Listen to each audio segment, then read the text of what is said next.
Seguimos, continuamos con los códigos, reglas de interpretación bíblica.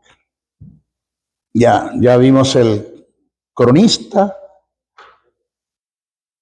Vamos para llegar al emisor y al receptor, vamos a estudiar la autoría de los evangelios. Presta atención. Si con lo que acabo de exponer, esto del cronista o recopilador, y demostrar que tuvieron sus errores garrafales, que hicieron registro de cosas que nunca se dieron, nunca sucedieron, que están inspiradas por Dios, sí, vaya, pero que debo tener sumo cuidado de que lo que el cronista dijo, cronista escribió, porque se puede dar que el emisor sea el mismo cronista también. El que lo dijo, lo escribió. Vaya, ¿qué escribió? ¿Qué dijo? Siempre he dicho, Job dijo cosas que la hemos tomado como doctrina. Dios dio, Dios quitó. Y Dios nunca quita lo que da. Tú lo pierdes, es tu problema. Tú lo pierdes. Pablo dice que los dones y el llamamiento. Observe que el término llamamiento está en singular, porque se está refiriendo al llamado que Dios le hizo a Israel para meterlo a la tierra prometida. Dios les cumplió, aunque fue la segunda generación, pero les cumplió. Pero Pablo dice que así como Dios cumple el llamado, cumpla los dones, son irrevocables. Y la palabra dones usa el plural, porque hay 5 tipos de dones, que son dorea, dorema, dorón, carisma y domata. 5 tipos de dones. En mi Biblia aparece don, pero cuando vas al griego, etimológicamente te vas a dar cuenta de qué tipo de don está hablando. Es un dorea, un dorema, un dorón, un carisma, un domata.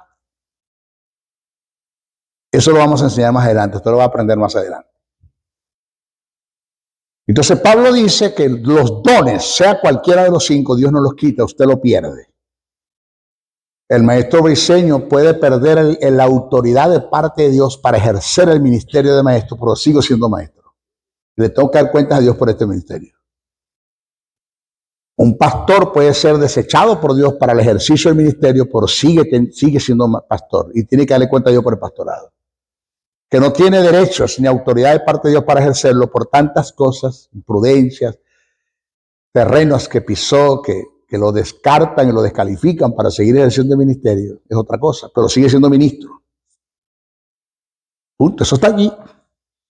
Pero Job dijo que Dios quita lo que da. Pablo dice que no. Job dijo que de Dios vienen cosas buenas y vienen cosas malas. Santiago dice que no. Que toda buena dádiva y todo don perfecto viene del Padre de las luces, en cual no hay mudanza y sombra de variación. Y si en Dios no hay mudanza ni sombra de variación, y esto tiene que ver con la inmutabilidad de Dios, de que Dios no cambia, toda buena dádiva vino bien y vendrá de Dios porque Dios no cambia. Pero Job dice que de Dios vienen cosas malas. Por eso es que Dios se le aparece en un torbellino a Job al final y le da un discurso para hacerle entender que nada de lo malo que vino venía de él, que todo lo produjo uno llamado Satanás. Entonces cuando Job dice, de oídas que había oído, en mis ojos te ven cosas que no entendía, decía, ¿no? Job entendió que se equivocó en lo que dijo. Sin embargo, tenemos unos cabezones en la iglesia que según ellos son ministros, pastores, que toman lo que Job dijo para adoctrinar a la iglesia cuando Job reconoce que se equivocó. ¿Usted está acá? Estamos aquí. Parecen piedra, pero esto es maná. Como dice Gary. Pero, ya tú sabes, ya hablé contigo ya. Digo, Gaby es muy extrovertido, wow. Entonces hay cosas que digo unas verdades que el hombre ha oído esto. Autoría de los evangelios. Aquí, si allá me tiraron piedra, aquí me van a enterrar. Los 4 evangelios llevan los nombres de Mateo, Marcos, Lucas y Juan. ¿Sí? pero en realidad 3 de ellos son anónimos. Recibieron esos nombres antes de la mitad del siglo II por la tradición eclesiástica. En los concilios, que se dieron 7 concilios, se tomó la decisión de colocar la autoría a los evangelios. Es decir, una opinión sostenida por los padres de la iglesia de la antigüedad. Es difícil saber con exactitud los nombres de los autores de los 3 evangelios llamados sinópticos. Estamos hablando, ¿por qué estoy presentando esto? Porque, señores, estamos hablando del cronista. ¿Quién escribió lo que está en el contenido que se dice que es de Mateo? ¿Quién escribió lo que está en el contenido que se dice que es de Lucas? ¿Y quién escribió el contenido que se dice que es de Marcos? Entonces, la tradición eclesiástica atribuyó la autoridad de los evangelios a los santos que conocemos como Mateo, Marcos y Lucas. Por otra parte, no hay evidencias que esa tradición haya existido. Por lo tanto, fue hasta finales del siglo II cuando súbitamente padres de la iglesia, entre ellos Ireneo de León, en el año 1800 después de Cristo, que empezaron a testificar que los autores de estos documentos eran Mateo, Marcos y Lucas. Estos textos fueron citados por autores cristianos del siglo I sin conocer su autoría. Fue en el segundo siglo que se le atribuyó dicha autoría a Mateo, Marcos y Lucas. En el primer siglo no se sabía quién escribió. Lo leían y decían, vamos a leer el contenido de estos evangelios. ¿Pero el evangelio de quién? No sabemos. Sin embargo, indiscutiblemente, los evangelios son frutos de la memoria de toda una comunidad de testigos que conocieron a Cristo el Señor. Por lo tanto, es casi imposible a simple vista que el autor del evangelio de Lucas y de Marcos sea autoría fidedigna de ellos. Hagamos un estudio más profundo de las posibles autorías de los evangelios. Le voy a decir algo, para que usted se agarre. ¿Quién escribió el Éxodo? ¿Dónde dice la Biblia eso? ¿A quién se le atribuyó decir que fue Moisés? A esta gente. Pero la Biblia no dice que fue Moisés que escribió el Evangelio, el Pentateuco. ¿Quién escribió el libro de Job? Se cree que fue Job mismo. Se le atribuyen a Moisés. ¿Quién escribió el libro de los Hebreos, la carta a los Hebreos? Se sabe que es un judío convertido al Evangelio, pero no se sabe quién escribió los Hebreos. Uno dice que fue Pablo, otro dice que fue Apolo, otro dice que fue Bernabé, pero no se sabe quién escribió.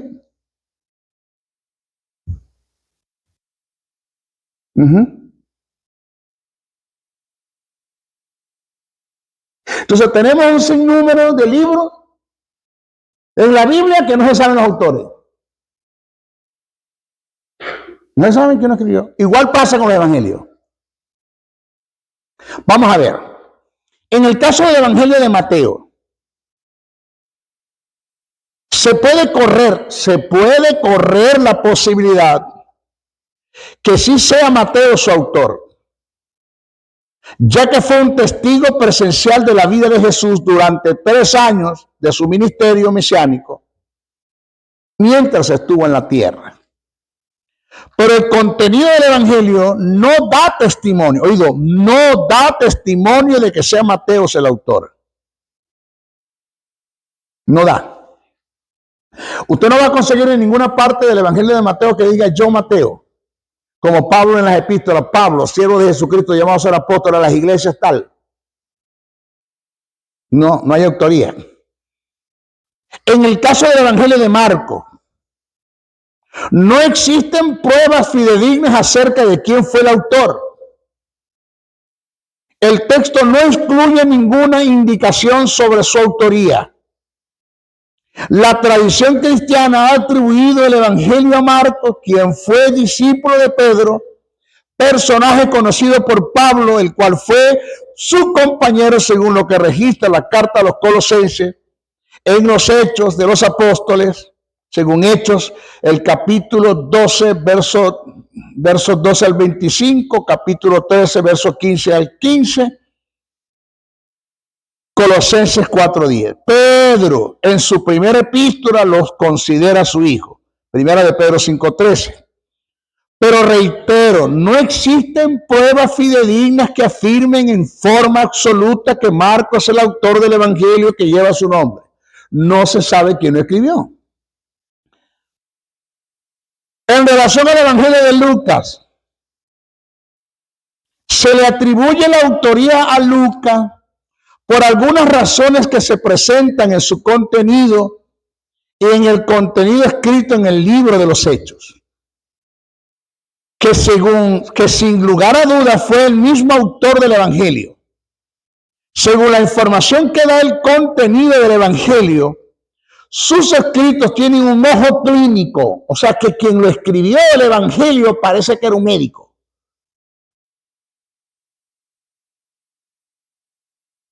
¿Está acá? Según la información que da el contenido del evangelio, sus escritos tienen un ojo clínico, lo cual destaca que era un médico certificado en sus tiempos, el autor, el que escribe el evangelio de Lucas. El autor que escribe el evangelio, asuntos médicos, mucho más y en mayor grado que los otros evangelios. Los otros evangelios tienen un denominador común, registraron lo que Lucas registró, pero Lucas lo registró desde el punto de vista clínico, médico, patológico. Por eso se cree que fue Lucas que escribió el evangelio de Lucas. Se le atribuye a él, pero no se sabe si fue él. Lucas 4:38, el escritor afirma con toda seguridad el cuadro clínico que padecía la suegra de Simón Pedro. Su diagnóstico fue que sufría de una fiebre alta. En el griego se afirma claramente qué tipo de fiebre era que tenía esa mujer, porque el que escribe entendía la fiebre patológicamente que esa mujer estaba pasando. Lucas 14:12, el autor escribe el cuerpo de un hombre que se había hinchado de líquido, utilizando el término médico clínico hidrópico. Un hombre que padecía y tenía hidrópico, decía el texto. Tales detalles indican a un hombre que tiene un ojo para el asunto médico patológico, el que escribe este evangelio. En Lucas 22:44 registra el estado patológico, el cual se dio en Jesús en el Getsemaní, cuando sudó, que sus sudores eran como grandes gotas de sangre. El único que lo describe como hidromatosis es Lucas, más nadie. Los otros evangelios lo registran, pero no te dicen el cuadro clínico. El que escribe este evangelio lo registra patológicamente, por eso se cree que fue Lucas. Se deduce, pero no se sabe. Ese fenómeno es Getsemaní, el sudor de sangre. El que lo escribe lo llama hidromatosis, el cual relata que a causa de la presión sanguínea, por su intensa agonía, su sudor eran como grandes gotas de sangre. Solo un médico pudo dar este diagnóstico a este fenómeno patológico.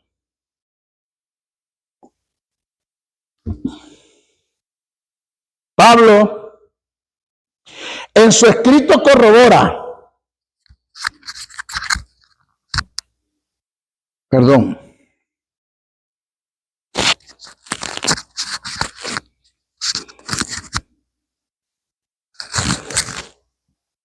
Pablo en su escrito corrobora que Lucas era médico de profesión.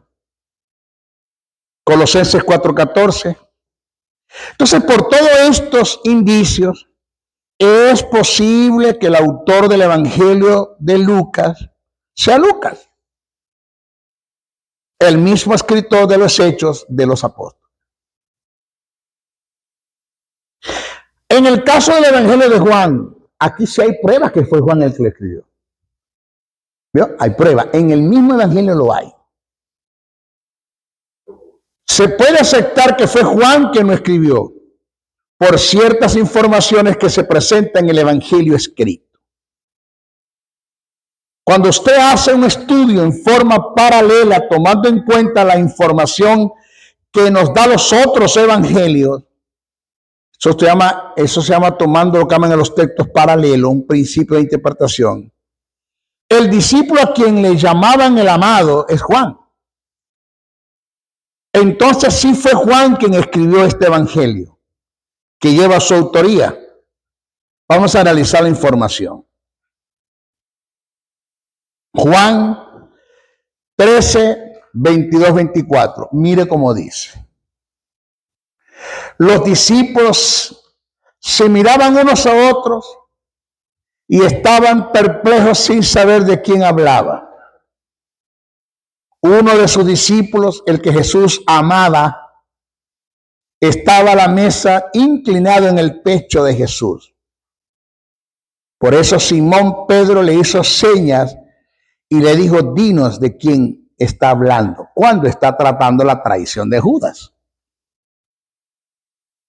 Eso está escrito en Juan capítulo 13, verso 22 al 23. Pero mire lo que dice, el texto dice así. Después de esto, Jesús se manifestó otra vez a sus discípulos junto al mar de Tiberia y se manifestó de esta manera. Estaban juntos Simón, Pedro, Tomás llamado el Dídimo, Natanael el de Canaán de Galilea, oído, y los hijos de Zebedeos y otros dos de sus discípulos. Simón Pedro le dijo, voy a pescar. Ellos le dijeron, vamos nosotros también contigo. Fueron y entraron en una barca y aquella noche no pescaron nada. Cuando ya iba amaneciendo, se presentó Jesús en la playa, mas los discípulos no sabían que era Jesús. Y les dijo, hijitos, ¿tenés algo de comer? Le respondieron, no. Él les dijo, echad la red a la derecha de la barca y hallaréis. Entonces las echaron y ya no la podían sacar por la gran cantidad de peces. Entonces aquel discípulo a quien Jesús amaba, dijo a Pedro, es el Señor. Volviéndose Pedro, vio que le seguía el discípulo a quien amaba Jesús. El mismo que en la cena se había recostado al lado de él. Y le había dicho, Señor, ¿quién es el que te ha entregado? Cuando Pedro le vio, dijo a Jesús, Señor, ¿y qué de este? Jesús le dijo, si quieres que él quede hasta que yo venga, que a ti. Sígueme tú. Este dicho se extendió entonces entre los hermanos que aquel discípulo no moriría, pero Jesús no le dijo que no moriría, sino, si quieres que él quede hasta que yo venga, que de ti. Este es el discípulo que da testimonio de estas cosas y escribió estas cosas y sabemos que sus testimonios es verdadero. Y hay también otras muchas cosas que hizo Jesús, las cuales si se escribiesen una por una, pienso que ni aún en el mundo habrían los libros que se habrían escrito. Amén. Entonces, vamos a corroborar que este discípulo, el cual llamaba el discípulo amado, según el contenido escrito en el Evangelio, es Juan. Es Juan, sin lugar a duda. Pasemos a analizar dos informaciones que nos dan dos pasajes paralelos según los evangelios de Mateo y Marcos, que se registran un mismo acontecimiento que nos da testimonio irrefutable que el discípulo amado y hijo de Zebedeo es Juan, el apóstol, quien se da la autoría del contenido del Evangelio de Juan. Mire cómo dice Mateo 26:37. Y tomando consigo a Pedro y a los dos hijos de Zebedeo, comenzó a entristecerse y a angustiarse en gran manera cuando fue con los tres discípulos al Getsemaní.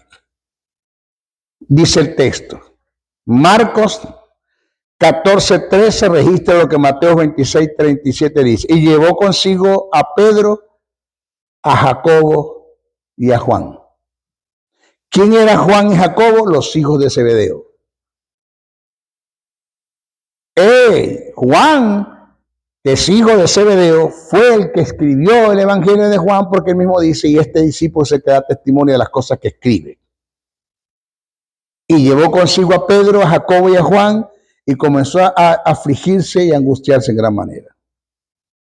Entonces podemos ver, señores, que los tres evangelios no tienen autoría.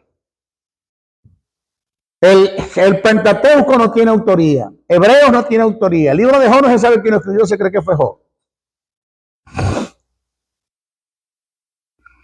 Pero el contenido de lo que está escrito en los evangelios, aunque no se sabe quién lo escribió, no deja tener veracidad. Tiene un testimonio irrefutable de la vida de Jesús, del Mesías. Y el hecho de que no se sabe la autoría no le niega autoridad o veracidad a lo que está escrito. Pero lo que yo quiero decirles es que en cuanto al cronista de este evangelio no se sabe quién fue. No se sabe. En cuanto al emisor, vamos a hablar del emisor. Ya hablamos del cronista, vamos a hablar del emisor. ¿Quién es el emisor? Persona que emite o produce el mensaje en el acto de la comunicación, sean dichos o por escritos. En sentido más estricto, el emisor es aquella fuente que genera mensajes o que produce una base de datos.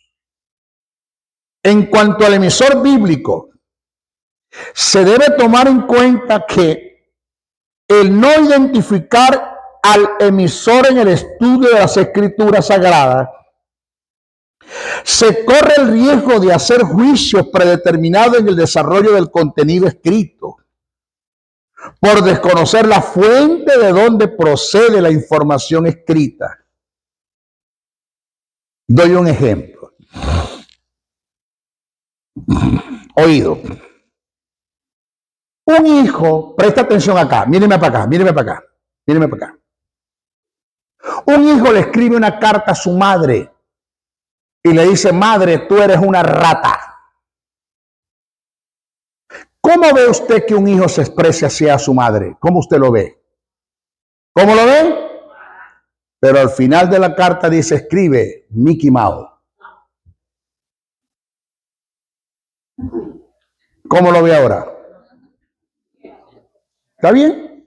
Porque la mamá de Mickey Mouse es una rata, ¿o no? ¿Por qué usted dijo que lo ve mal? Porque usted no sabía quién escribía.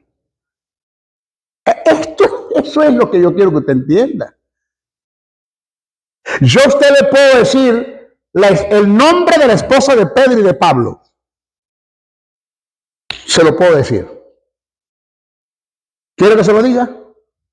¿Ah? Vilma y Betty. Porque yo estoy hablando de Pedro y de Pablo Picapiedra.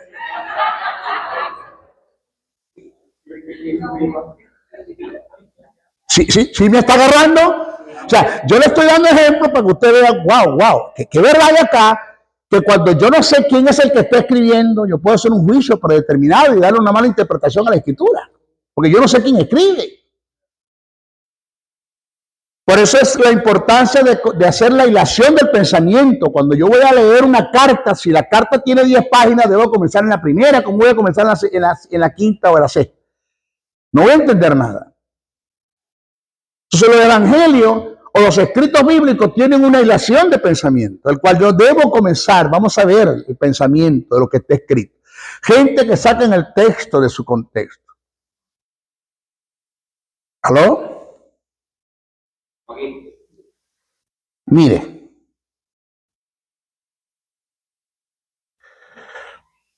yo voy a las librerías o a las casas de los cristianos. En una ocasión fui a la casa de una hermana y que me invitó a almorzar y llegué y vi un cuadro que decía: mi Dios pues suplirá todo lo que falte conforme a sus riquezas en gloria en Cristo Jesús. Y me quedo mirando el cuadrito y la hermana dice: wow, maestro, ¿está leyendo el cuadro? Yo, sí. ¿Qué verdad hay allí? Sí. Eso es una verdad, pero para los que se mueven en el principio que se movió la iglesia de los filipenses. Eso no es para usted ni para mí. ¿Cómo? No. Usted me sacó el texto de su contexto. Usted me sacó el texto por la greña y me lo puso en un cuadrito y a su nombre gloria y fuerte la paso para el Señor. ¿Usted cree que eso es para usted? No. Y resulta que cuando hablamos de diezmar y hablamos de ofrendar y hablamos de aportar para la obra de Dios, para el impulso del evangelio, para la renta de este local, y ahí ve, usted es devoto al codo, zancodo, usted no da, usted no diezma, usted no ofrenda, usted no le interesa las deudas del pastor, que se hunda. Ah, pero mi Dios suplirá todo lo que falte conforme a su riqueza en gloria en Cristo Jesús. Mire que le va a suplir, ¿no? Porque eso es un pasaje, un pedazo de un pensamiento que Pablo le dice a la única iglesia que fue copartícipe en enviar una ofrenda a Pablo cuando estaba predicando en Tesalónica.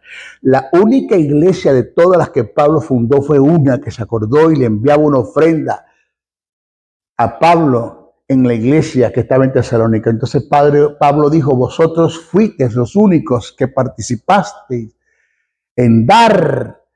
Pues déjeme decirle que también ustedes participarán en recibir, porque cuando estaba en Tesalónica ustedes enviaron una ofrenda de olor fragante.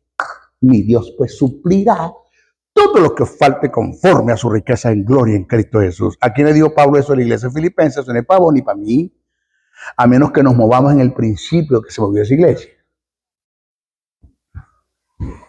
Pero es fácil sacar los textos de su contexto, romper la ilusión del pensamiento, no tomando en cuenta la emisora, el receptor, la comunicación, la cápsula de comunicación, el contexto histórico.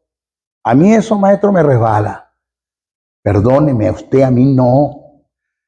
Y por eso tengo el lugar que tengo, y por eso estoy donde estoy, y por eso Dios me ha promovido, Dios me ha ascendido, me ha descendido, me ha promovido, me ha dado autoridad.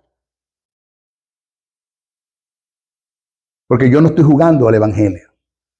Yo no estoy jugando a la escuelita dominical. Yo sé lo serio que es el estudio bíblico.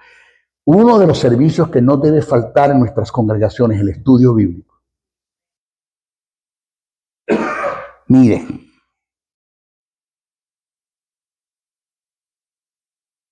acá a Dallas, donde yo vivo, el estado de Texas, la hermosa ciudad de Dallas, viene un cantante conocido, reconocido, para finales de julio creo que viene.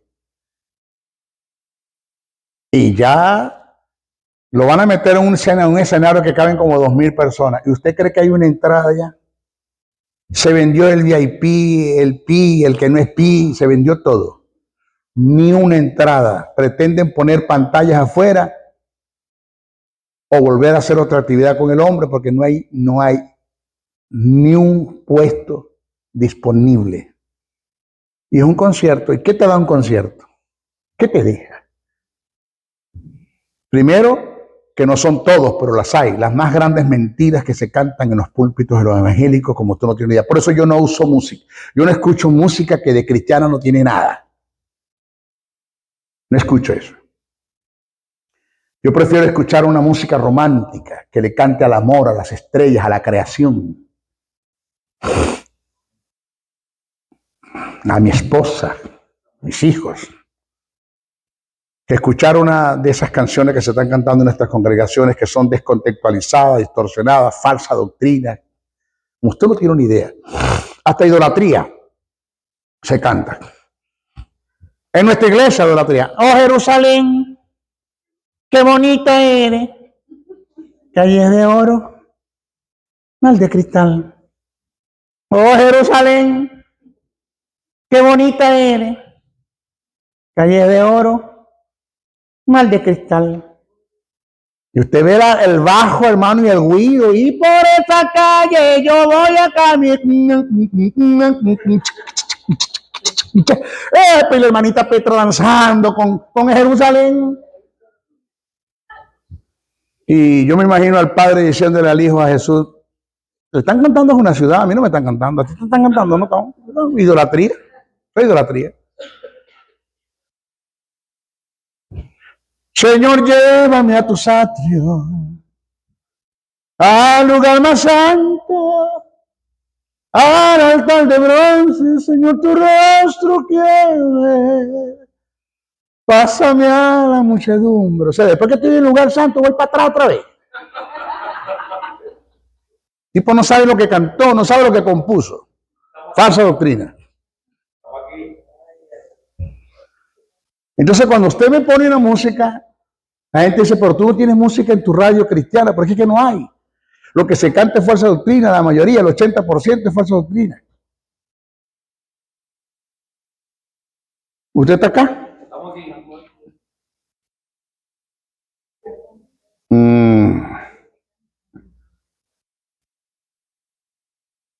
Vamos a ver acá que se me fue esto.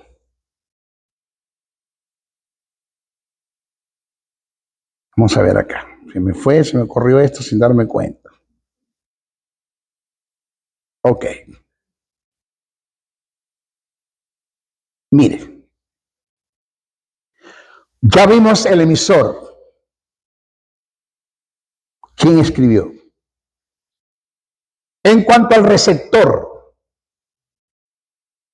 en teoría, es la comunicación, en teoría de la comunicación, es el agente, persona o equipo que recibe el mensaje, señal o código que se da en una comunicación emitida por un emisor, transmisor o anunciante. Es el destinatario que recibe la información. En esta regla se da el mismo fenómeno que se cumple en el emisor. Al no identificar el receptor, se corre el riesgo de hacer juicio predeterminado con el desarrollo del contenido escrito por desconocer el destinatario a quien se dirige la información escrita, a quien se le escribió. Cuando tratamos las reglas del emisor, dimos un ejemplo de un hijo que se dirige una carta a su madre expresándola, madre, tú eres una rata. Si lo leemos sin conocer el destinatario, pues fácil podemos cometer el mismo error que se dio al no conocer el emisor. Y podemos hacer juicio en forma arbitraria al contenido de la carta. Lo que se desconoce del destinatario es que quien escribe la carta fue Mickey Mouse, un ratón, y que su madre indiscutiblemente es una rata. Entonces debo conocer, por ejemplo, hay 3 historias que Jesús dio dentro de una parábola, que no es, yo le quiero hablar en esta noche de la parábola del hijo pródigo, la parábola de la oveja perdida y la parábola de la moneda perdida. No, son 3 historias en una parábola, no son 3 parábolas. El que escribe dice, y les refirió esta parábola. Y dentro de la parábola les narra 3 acontecimientos. Usted las conoce. El hijo pródigo, que representa al padre que espera al hijo arrepentido. La oveja perdida, que representa a Jesús, que viene en busca del hombre perdido, caído en Adán.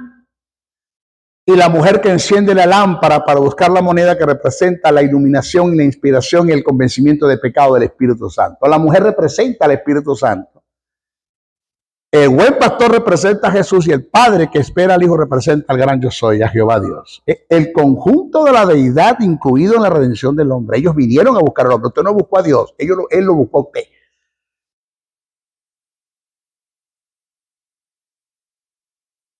El hijo pródigo ¿A quién representa? Al hombre caído en Adán. No representa al cristiano descarriado.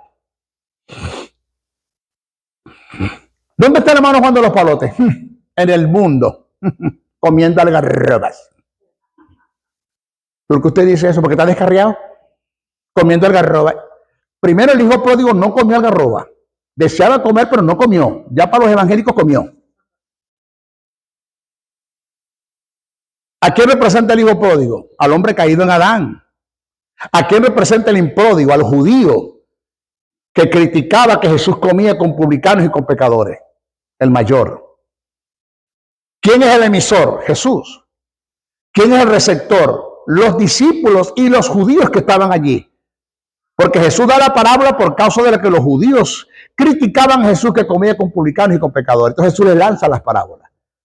O sea, tenemos un emisor, un receptor, tenemos una comunicación y tenemos la causa de la comunicación y tenemos el contexto histórico. Que si usted no va a la idiosincrasia, a las culturas, a los tiempos, históricamente hablando, usted no va a entender las historias que se dieron en esa parábola. Nunca las va a entender. Por eso es el grave error tratar de interpretar la Biblia en nuestras culturas, unas culturas occidentales, cuando la Biblia se escribieron en unas culturas orientales. Y nunca la va a entender. Reglas de interpretación del sujeto. En toda oración se puede diferenciar dos partes esenciales, que son el sujeto y el predicado. Ahora, ¿sabe usted que en nuestra iglesia tenemos gente que no conoce la gramática española? Como usted no tiene una idea. Y si no conocen la gramática española, ¿qué van a estar tomando en cuenta de que esto es sujeto y predicado cuando leen la Biblia? Unos perfectos delincuentes dentro de la iglesia leyendo Biblia. Porque una persona que pasa aquí y lea la Biblia y no me explique lo que leyó, eso es un delincuente. Eso es delinquir.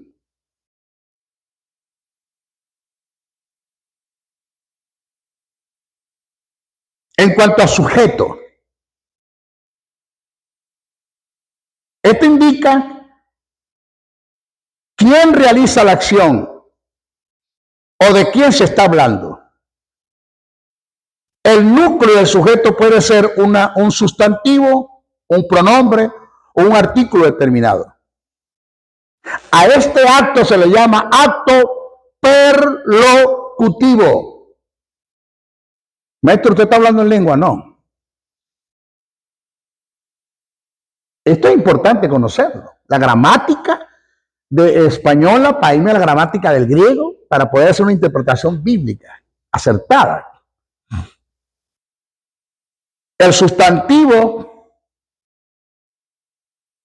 denominado también un nombre, es un término variable que tiene género y números, que nombran a las personas: Anastasia, Eugenio, María, José; a los animales, loro, gato, león, perro; a las cosas, sillas, teléfono, camisa, etc. Y las ideas: esperanza, fe, caridad, libertad. El sustantivo puede ser el sujeto o el objeto de la oración. ¿De quién se está hablando? ¿A quién Jesús se está refiriendo? ¿O Pedro se está refiriendo? ¿Pablo se está refiriendo? Juan 10:10. Juan 10:10. El ladrón no vino sino para matar, hurtar y destruir. ¿Usted se da cuenta? ¿Cómo Jesús dice que el diablo vino para matar, hurtar y destruir? Aquí está en Juan 10:10. El ladrón no vino sino para matar, hurtar y destruir, en su nombre. Gloria a la iglesia. Fuerte el aplauso para el Señor. Que se aplaude. Y resulta que cuando Jesús habla del ladrón, está hablando del diablo, está hablando del Sanedrín. Ahí no está nombrando el diablo.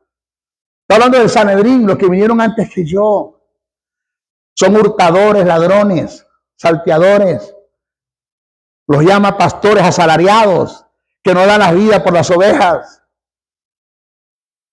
Porque el ladrón, el Sanedrín, los líderes religiosos vinieron a matar, hurtar y destruir, mas yo he venido para que tengan vida y la tengan en abundancia. De eso es que Jesús está hablando. No está hablando del diablo.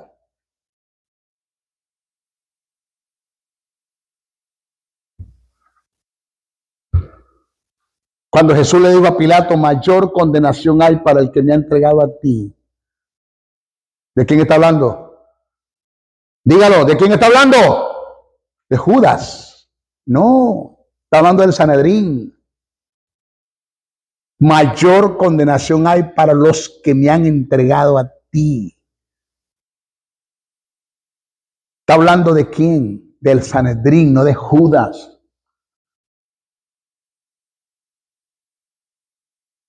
Porque a lo suyo vino y los suyos no lo recibieron. ¿Se da cuenta, hermano? Y resulta que el primer suyo no tiene ese. El primer suyo no tiene ese. El segundo suyo sí tiene ese. Entonces cuando dice a lo suyo, está hablando de un objetivo, de un propósito. Y los suyos, su pueblo. Él vino a desarrollar una visión, una misión en medio de su pueblo y su pueblo no lo quiso recibir, lo que quiere decir el texto. Porque el primer suyo no tiene ese.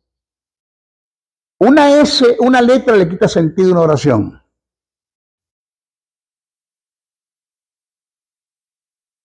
Entonces yo tengo que buscar el sujeto en la oración. ¿De quién está hablando? Espérate, no entiendo. ¿De quién habla acá? Porque el que leía el libro de Isaías, el eunuco, ¿se acuerda? ¿Se acuerda? Le pregunta a Felipe de quién habla. O sea, el tipo se interesa saber el sujeto. ¿De quién está hablando? Entonces cuando Felipe lee una cátedra y le habla de quién está hablando, el sujeto ahí es Jesús. El personaje principal en esto es Jesús. Entonces yo tengo que no leer por leer, no, voy a ver de quién está hablando acá. ¿A quién se refiere? Pronombre. Son términos, usted no esperaba esto, ¿verdad que usted no esperaba que yo le diera gramática? No, usted no esperaba eso. Usted esperaba una hermenéutica, usted sabe, dale fuerte. No.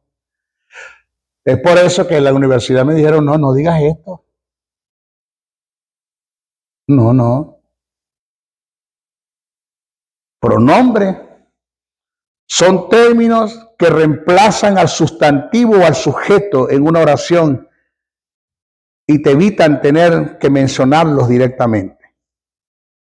Es cuando quieres referirte a una persona y no conoces su nombre. Utilizas palabras como él o ella.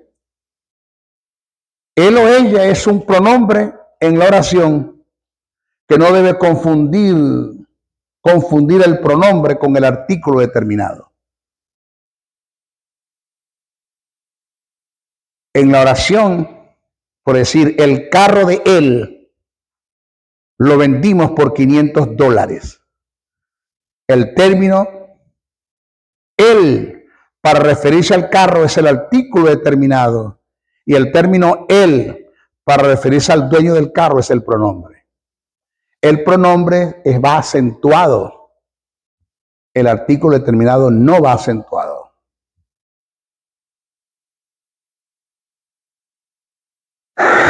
No. Como dice Tamarita, Xiomarita, yo me voy. Porque vamos a ser claros. Al que no le interesa estudiar las escrituras, esto que estoy dando aburre, cansa, empalaga. Ay, ¿para qué tanta vaina, tanta broma que dicen que no, hombre, maestro? Eso no hace falta. No le hace falta a usted. A mí sí, por eso estoy acá. A mí sí. Porque soy amante de las escrituras. A mí esto me apasiona. A mí esto me gusta.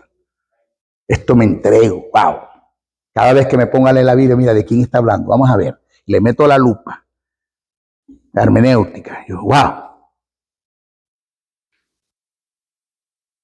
En cuanto al predicado, es lo que describe la acción que realiza el sujeto.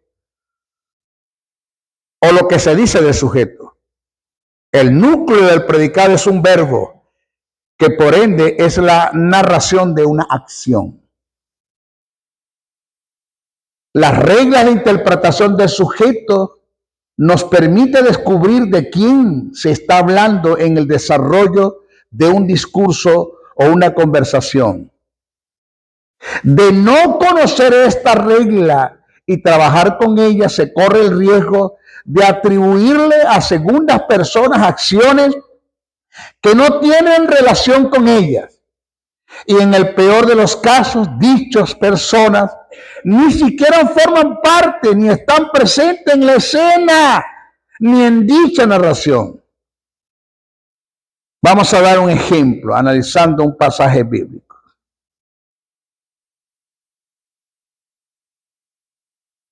Entonces le dijo Pilato a Jesús: ¿a mí no me hablas? ¿No sabes que tengo autoridad para crucificarte y que tengo autoridad para soltarte? ¿Quién es el emisor?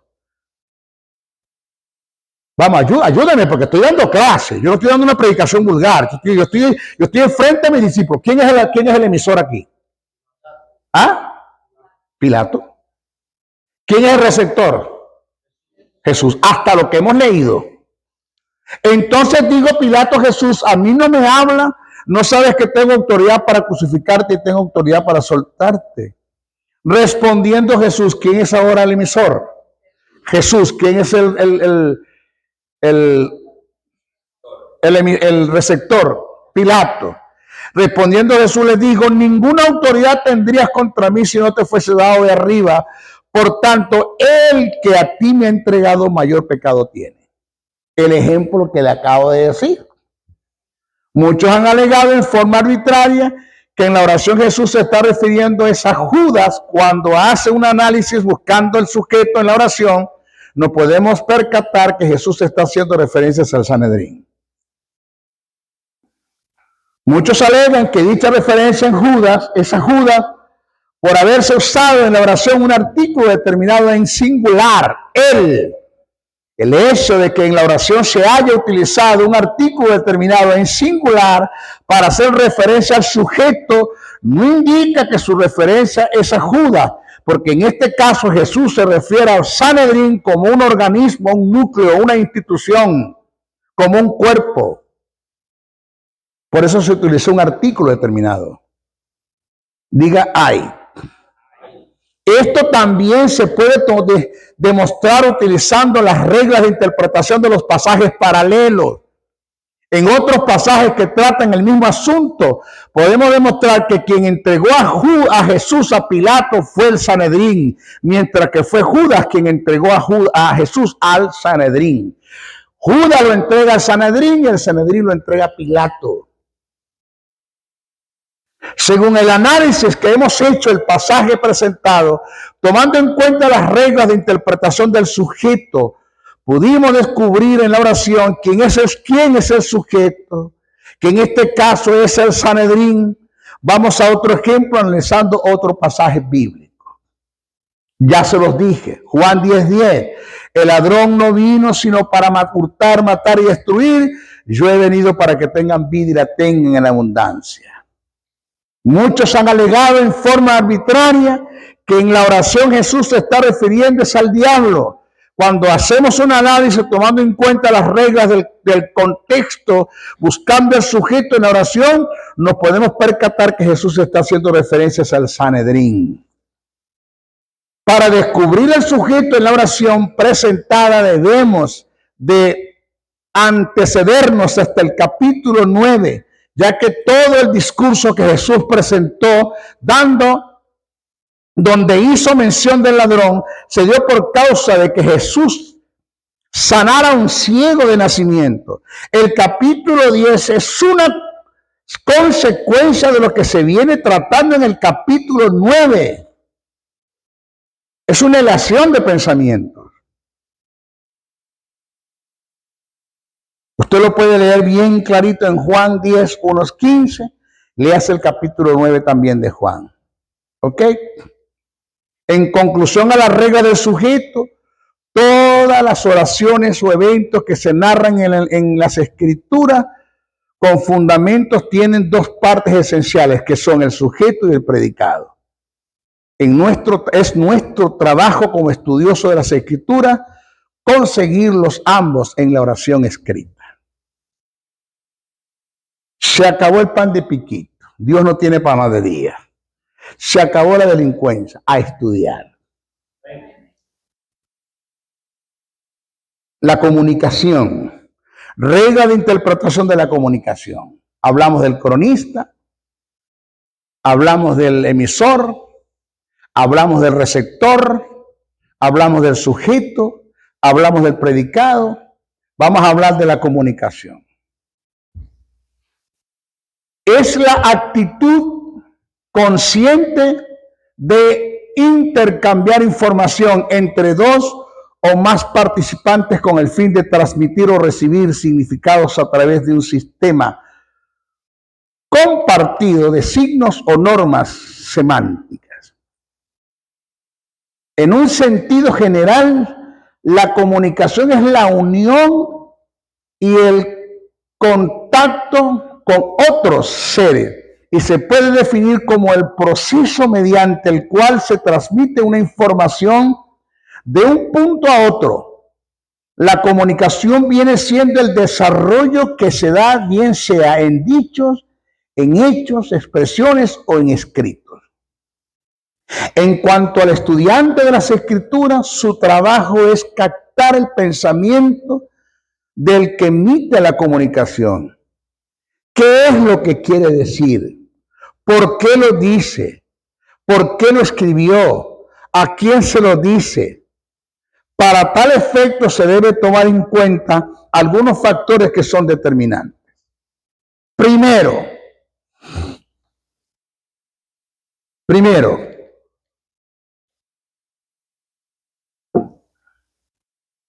se debe estar presente en el comienzo de la disertación para captar el contenido de lo que quiere transmitir. Si el discurso es oral, en gestos o escritos, entre otros. Este factor se le conoce como el acto locutivo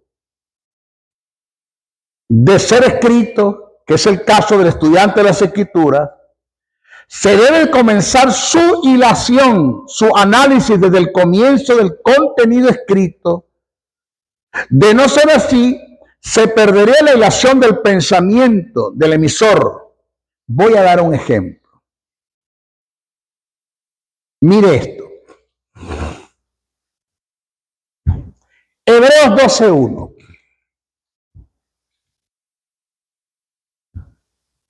Por tanto, nosotros también, teniendo en derredor nuestra tan grande nube de testigos, despojémonos de todo peso y del pecado que nos asedia, y corramos con paciencia la carrera que tenemos por delante. Pregunta: ¿quién o quiénes son las grandes nubes de testigos? Las que hace mención el pasaje.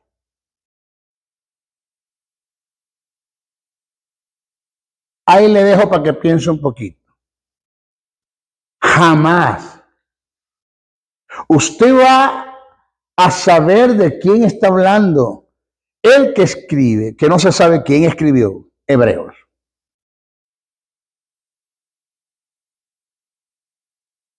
Jamás usted va a descubrir quién representa la nube de testigos del que habla, el que escribe el capítulo 12, si usted no se va al verso 11.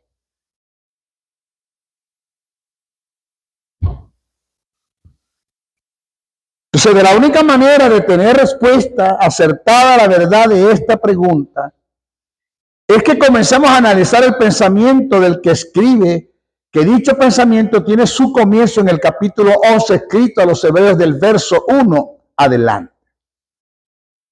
Si analizamos dicho capítulo en su desarrollo, da una lista de personajes que vivieron y desarrollaron una vida en fe en una palabra que Dios les dio. El que escribe a los hebreos en el capítulo 12 los visualiza en un gran estadio, corriendo una carrera que otros la corrieron por fe y que están en las gradas dándoles ánimo para que emprendan sin desmayar la carrera de la fe, siendo la meta Jesucristo mismo.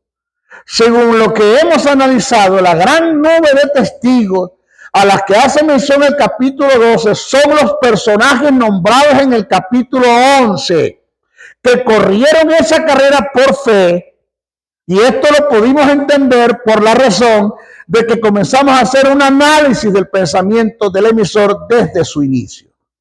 O sea, la grande nube de testigos que está hablando en el capítulo 12 son los personajes nombrados que corrieron la carrera por fe en el capítulo 11. Y no es lo que me dijo muchos que predican que la grande nube de testigos es el mundo, que son los ángeles que nos rodean, y para usted de contar. Segundo, se debe hacer una separación del emisor y el cronista. Ya esto lo analizamos. Tercero, se debe descubrir en el discurso el receptor. Ya hicimos análisis de este punto.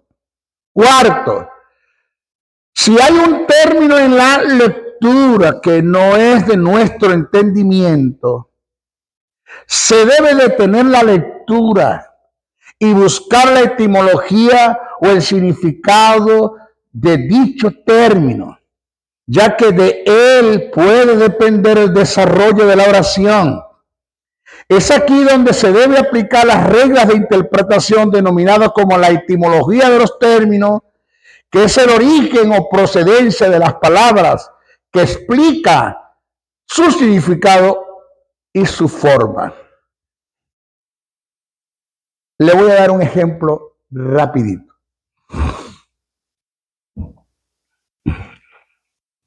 Cuando Jesús resucita, Jesús se le aparece a sus discípulos. ¿Se acuerda? En el mar.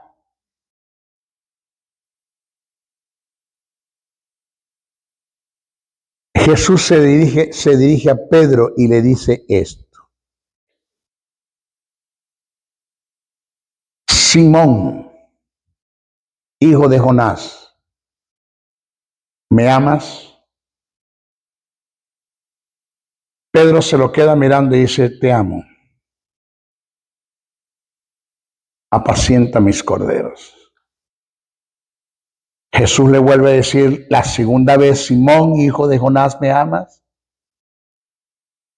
Y Jesús le responde, Señor, te amo. Apacienta mis ovejas. Y Jesús le pregunta la tercera vez, Simón, hijo de Jonás, ¿me amas? Y Jesús y Pedro contristado le dice, tú sabes que te amo, tú conoces todas las cosas, apacienta mis ovejas.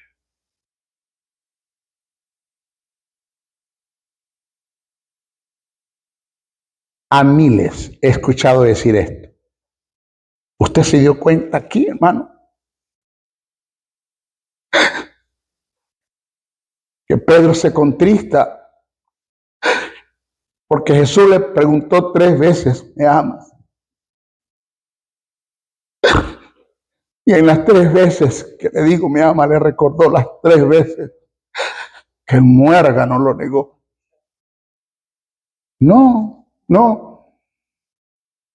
Usted entró en el terreno del hiperliteralismo. Usted dijo lo que dice la Biblia, pero usted no dijo lo que la Biblia quiere decir. Son 2 cosas diferentes.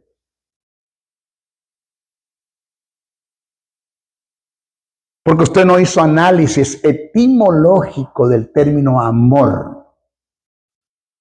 Porque en la Casio de Reina y Cipriano de Valera y todas las versiones en español aparece la palabra te amo, me ama, te amo, me ama, te amo. Pero cuando usted va al griego y hace una etimología de los términos, estudio etimológico del término, usted se va a dar cuenta por qué Pedro se contrista. Cuando Jesús le dice, Pedro, ¿me amas? Jesús utilizó un verbo del sustantivo ágape, que es agapán. Pedro, ¿tú me agapán? ¿Y sabe qué es el agapán? Es el verbo del sustantivo ágape, que es el amor de Dios, que es el amor incondicional, que estás dispuesto hasta entregar la vida por el ser que amas. Y cuando Pedro le responde a Jesús, le dijo, Señor, yo te amo. El término amor que utilizó Pedro es un verbo del sustantivo filí, que es filie. Señor, yo te filie. O sea, yo siento algo por ti. Entonces Jesús le vuelve a preguntar, no, tú me agapán. No me filie, me agapán. Está dispuesto a entregarlo todo por mí. Y Pedro le responde la segunda vez, Señor, yo te filie. Yo siento algo por ti. ¿Sabe por qué Pedro se contrista? Porque Jesús le cambia el verbo. Y Jesús toma el verbo de Pedro, le dice, o sea, Pedro, tú me filie. Y Pedro le dice a Jesús, tú sabes que no te haga pan, que yo te filí, tú conoces todas las cosas. Y por eso es que Pedro se contrista, porque Jesús le cambia el verbo, no porque le está recordando las 3 veces que el muérgano lo negó. No está hablando de eso. Usted me expuso una interpretación que usted le dio a la Biblia, hiper literal, pero usted no hizo un análisis de lo que está escrito etimológicamente hablando. Y así usted va a conseguir una serie de verdades que más adelante se la vamos a dar si es que nos da el tiempo. Pastor, ¿hasta qué tiempo acá? ¿Ah? Y de ahí nos vamos. Ok, no solamente de pan vive el hombre. Al pan hay que meterle salchicha, mayonesa, porque el pan solo no funciona. Ok, vamos. Quinto, se debe tomar en cuenta la causa de la comunicación, es decir, el por qué se dijo.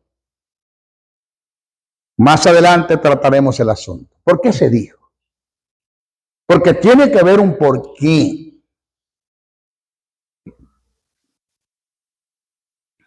Reglas de interpretación de la causa de la comunicación. Esta regla nos permite captar el por qué se dijeron las cosas y de esta forma entender si el contenido del mensaje es circunstancial o trascendental y universal. ¡Wow! ¿Sabía usted que hay verdades en la Biblia que fueron circunstanciales y que a usted no le sirven? Que usted nunca debe depositar la fe en esa verdad que se dijo porque fue unas circunstancias, pero que a usted eso no le sirve. Que usted puede aprender de lo que está escrito, pero no lo agarre para tener fe en eso porque eso no es para usted.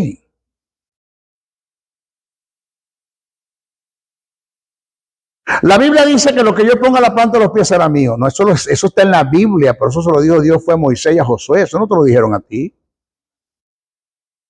No, pero por fe. Eso no es fe. Porque eso no es una verdad que Dios te la dijo a ti. Se la dijo fue a Moisés y fue circunstancial para Moisés y pasó a ser trascendental para Josué y sigue siendo circunstancial en Josué porque a ti no te sirve. Eso no te lo dijo Dios a ti, se lo dijeron fuera a ellos. Y si tú vas a poner la planta de los pies por fe en lo que está escrito, esto no te va a funcionar porque no fue a ti Dios que te lo dijo. ¿Dónde está tu familia? En la promesa. ¿Cuál promesa? Cree en el Señor Jesucristo y será salvo de tu casa. Eso fue una promesa que se dio fue el carcelero de Filipo, no a ti. Eso fue para él, eso a ti no te sirve. Tú estás esperando que tu familia se convierta porque tú te convertiste y menos si no le das testimonio, si no es un sinvergüenza en la casa, menos se van a convertir. Menos. Tú estás esperando la promesa. ¿Cuál promesa? Eso fue dado para los carceleros, cosa que se cumplió en él. Ese mismo día su familia aceptó el plan de salvación y fueron todos bautizados.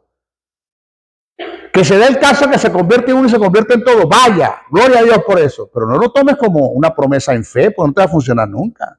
Trabaja, predícale, dale testimonio.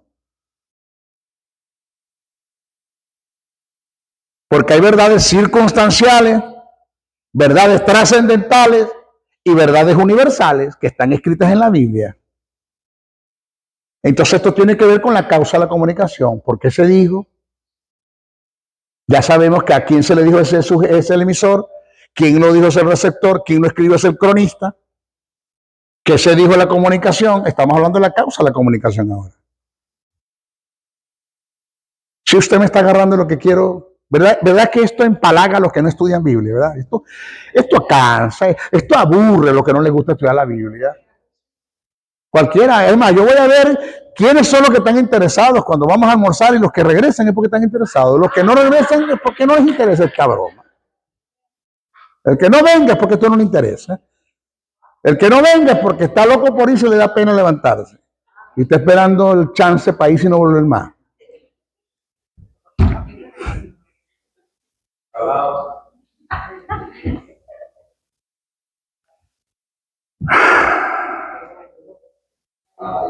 Señores, a este factor, la causa de la comunicación, se conoce como el acto ilocutivo. El acto ilocutivo. Es de suma importancia tomar en cuenta esta regla, de suma importancia. Esta regla en el análisis de las Escrituras, para evitar de estar exponiendo en su defecto e imponiendo doctrinas que no tienen relación ni son aplicables ni adaptables en la iglesia, por cuanto no es para la iglesia. Y vamos a dar ejemplos, algunos ejemplos. En la primera carta que el apóstol Pablo escribe a los Corintios, presenta un mandamiento que al analizar la causa del pensamiento podemos notar que fue dado por circunstancias únicas que se presentaron en esta región. Y que al cumplir con dicho mandamiento se aportaría en beneficio del testimonio interno de la iglesia. Pablo manda por escrito que las mujeres que eran creyentes en la iglesia, que estaban situadas en Corintios, una ciudad portuaria, deberían usar velo. Pero vamos a ver cuál es la razón, el por qué se dijo esto. ¿Por qué Pablo les manda poner velo a las mujeres? Tomando en cuenta el texto histórico, el contexto histórico,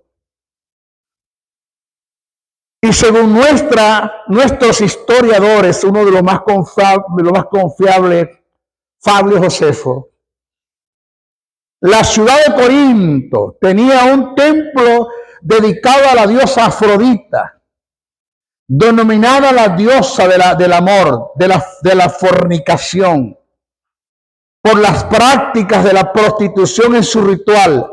Había un miembro viril de madera donde estas prostitutas estaban en el altar, donde estas prostitutas hacían sus orgías en el culto dedicado a Afrodita. Las mujeres que servían y asistían a estos rituales se distinguían por tener su cabeza rapada. En la cultura entre los corintios, una mujer con la cabeza rapada era considerada y declarada como prostituta. Muchas de estas mujeres fueron conocedoras del Evangelio, del mensaje del Evangelio, y empezaron a congregarse y a desarrollar su vida en la comunidad cristiana que estaba en los Corintios.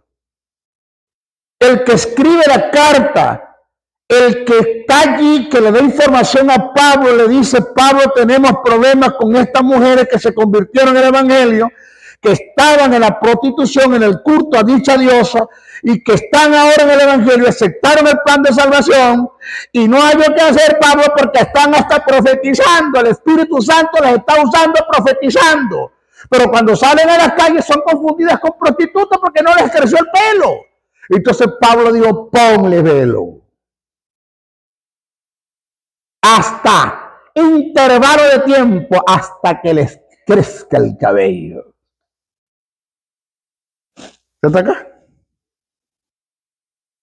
Pablo, para evitar censuras entre la comunidad cristiana situada en los Corintios a causa de estas mujeres que tenían el cabello corto, rapada la cabeza, les mandó a cubrirse la cabeza con el velo hasta que el cabello les crezca.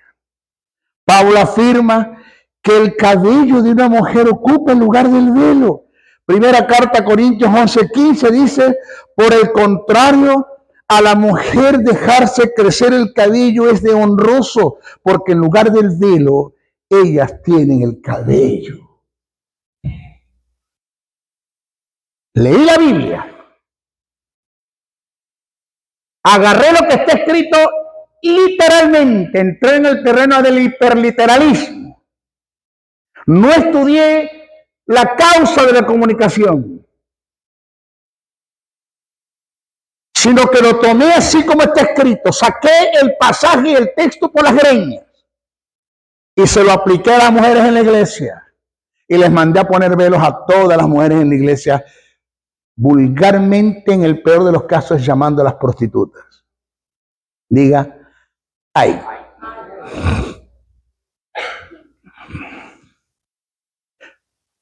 Ahora te das cuenta por qué no quieren al negrito briseño. Ahora te das cuenta por qué no me quieren, por qué las iglesias no me invitan. ¿Quién me va a invitar con estos mensajes? Si me invitan a lo que me subo al púlpito a predicar, en vez de darme una ofrenda, me dan un bono. Bono, vení más. Por estas verdades de reino. Pablo concluye su discurso expresando que es una causa y razón de peso el por qué se dio el mandamiento. Que dicho mandamiento es único para esa iglesia, en esa localidad, en los Corintios. Es un caso circunstancial, no trascendental, y que por ende no trasciende a la iglesia universal.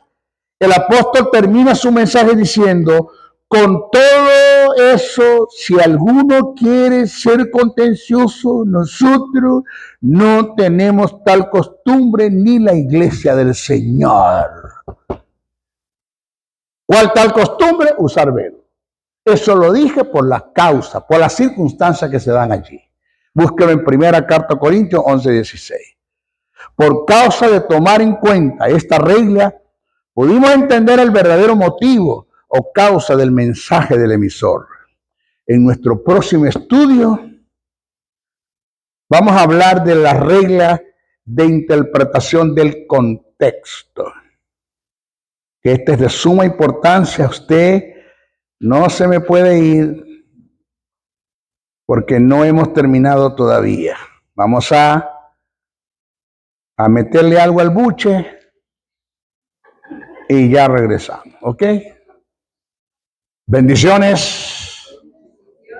Bendiciones. Bendiciones.